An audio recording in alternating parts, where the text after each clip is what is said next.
mekanisme pasar bebas. Ya. Ya, ini karena tidak ada di dalam kurikulum. Jadi sekolah perguruan tinggi boleh memasukkan pelajaran Pancasila, boleh tidak. Setiap orang kelompok bebas memasukkan Pancasila sesuai seleranya masing-masing. Nah ini. Nah ini akibatnya seperti itu. Karena tidak ada di dalam kurikulum. Kalau kurikulum kan nanti otomatis menyatu antara bagaimana konsep Pancasila yang digali dari pendirinya, yang Bung Karno pada 1 Juni 1945 itu betul-betul tersosialisasikan dengan baik dan benar.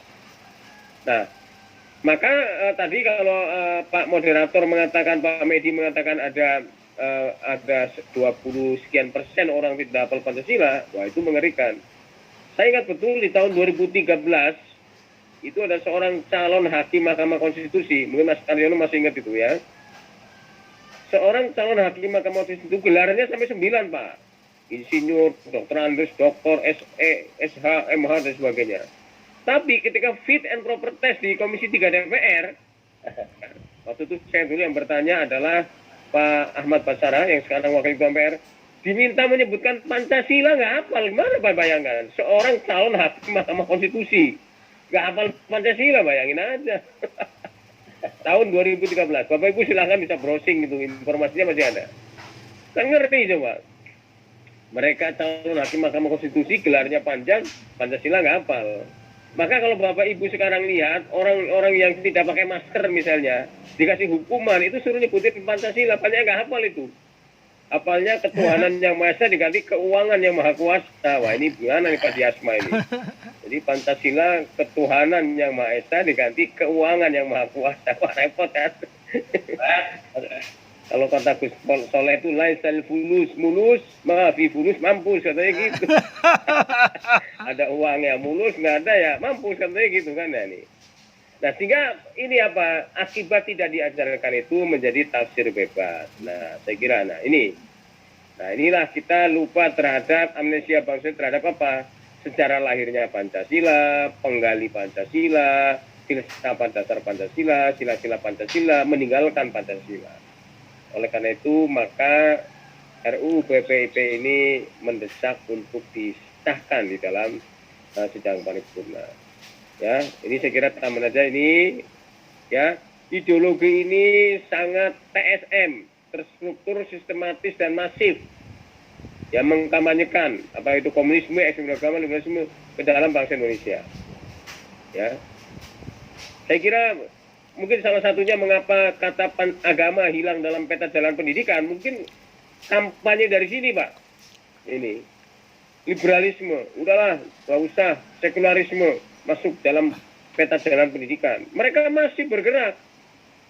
Sementara kita sendiri tidak memiliki benteng pertahanan yang kokoh. Saya nggak bisa membayangkan, sebagaimana tadi disampaikan oleh Mas Karyono, kalau BPIP ini RU-nya tidak segera disahkan, nanti kita ganti presiden, kepresan dicabut, Romo Beni nggak lagi jadi stafsus BPIP nanti. Ya kan? Dibubarkan lembaganya kan gitu. Nah ini. Nah, Bapak sekalian, ini sudah saya kira ya, sudah dijelaskan. Jadi tidak ada kalau orang mengkhawatir tentang ideologi Pancasila, sebenarnya tidak ada ruang PKI untuk dapat hidup. Nah ini di dalam Undang-Undang Nomor 27 tahun 99 tentang perubahan Kitab Undang-Undang Hukum Pidana yang berkaitan dengan kejahatan terhadap keamanan negara. Di sini misalnya ada pasal 107A, barang siapa yang secara hukum di muka bumi dengan lisan, tulisan atau media apapun menyebarkan, mengembangkan komunisme dalam segala bentuk dan perwujudan dipidana dengan pidana penjara paling lama 12 tahun. Ini jelas.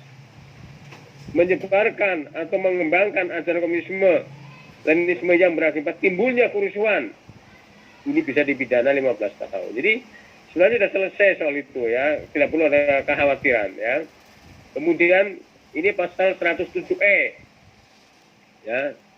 Di sini barang siapa yang menyebarkan, mengembangkan ajaran komunisme, marxisme atau mengubah atau mengganti Pancasila sebagai negara dipidana 20 tahun.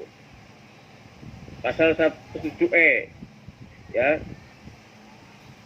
Dipidana dengan pidana 15 tahun Barang siapa yang mendirikan organisasi yang diketahui atau patut diduga menganut ajaran komunisme, marxisme atas dalam segala bentuk dan perwujudannya lagi. Artinya sesungguhnya ini sudah selesai. Karena itu kekhawatiran bahwa undang-undang itu adalah nanti akan menjadi memasukkan pintu masuk ke Pancasila jelas tidak mungkin. Ya. Tadi Romo Beni sudah dengan tegas mengatakan undang ini hanya mengatur apa yang menjadi kewajiban-kewajiban dari Badan Pembinaan Ideologi Pancasila.